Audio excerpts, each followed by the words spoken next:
حضور نے فرمایا تین چیزیں ہیں نجات دلانے والی اور تین چیزیں ہلاک کرنے والی۔ ہلاک کرنے والی چیزوں میں آپ نے شمار کرایا نفس کی خواہش جس کی پیروی کر لی جائے، نفس نے کہا یہ کرو تم نے کرنے لگ گئے، یہ نہیں دیکھا کہ حلال ہے یا حرام ہے۔ اور مال کی حرص جو ہے تمہارے دل میں، اگر تم اس کی پیروی کرتے ہو، اسی کے پیچھے لگتے ہو، تو یہ بھی ہلاک کرنے والی۔ تیسری مہلکات میں سے کیا شے ہے؟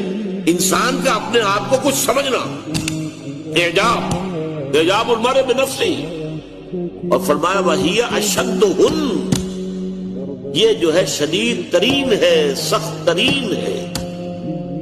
یہ ان تمام مہلکات میں ہوا متبعون سے بھی زیادہ شدید اور شوق مطاعون سے بھی زیادہ شدید، اعجاب المرء بنفسہ وَهِيَ أَشَدُّهُنَ۔